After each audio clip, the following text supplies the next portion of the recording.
చిత్రం చెప్పనా, ఒక సిఐ గంగా వెంకటేశ్వర్లు లోపలికి వచ్చాడు, వీళ్ళందరినీ తీసుకొచ్చాడు.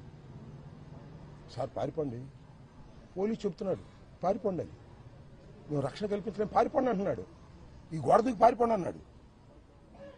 మిస్టర్ గంగా వెంకటేశ్వర్లు అంతా నువ్వే దాడి చేయించుతున్నావు, పారిపోవటం కంటే చచ్చిపోవటం మేలో, పారిపోను అని చెప్పా.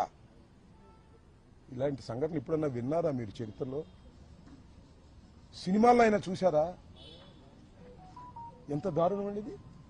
ఒక మాజీ శాసనసభ్యుడిని, 68 సంవత్సరాల వయసు కలిగిన ఒక సీనియర్ నాయకుడిని, చెన్నారెడ్డి ముఖ్యమంత్రిగా ఉన్న దగ్గర నుంచి రాజకీయాల్లో ఉన్నవాడిని, ఎన్టీ రామారావు శాసనసభలో ఉన్నప్పుడు నేను శాసనసభలో ఉన్నాను, చంద్రబాబు శాసనసభలో ఉన్నప్పుడు నేను శాసనసభలో ఉన్నాను. ఇంత దారుణం అండి, ఇంత అన్యాయం అండి, దీన్ని స్పందించరండి. That's all. అది పట్టుకెళ్ళారు 10-20 నిమిషాలకి లాకప్లో పెట్టారు. పెట్టుకొని ఐ డోంట్ కేర్ అన్నా. అక్కడ మీకు ఒక సంఘటన చెప్తా. 2:30కి నన్ను లెగ్గొట్టి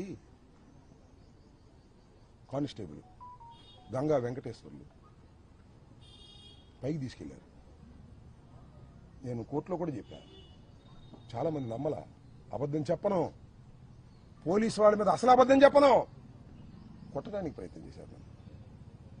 68 ఏళ్ల శాసనసభ్యుడిగా 2 సార్లు చేసి ముఖ్యమంత్రి దగ్గర మంత్రిగా చేసినటువంటి వ్యక్తిని ఏపీఐసీ చైర్మన్ చేశాను, అనేక బాధ్యతలు చేశాను. ఇద్దరు కలిసి కొట్టడానికి ప్రయత్నం చేశారు. మళ్ళీ ఎందుకు అనుకున్నారో మరి తెలియదు, వెనక్కి వచ్చేసారు, కూర్చోబెట్టారు, కాళ్ళు పగలు తీశారు. 2 కానిస్టేబుల్స్ కూడా ఉన్నారు, వాళ్ళు ఎవరో నాకు తెలుసు, పేర్లు కూడా తెలుసు. దీని మీద న్యాయస్థానానికి వెళ్తాను, ఈ అన్యాయాన్ని ఎదుర్కోవడానికి ప్రయత్నం చేస్తాను. ఏందండి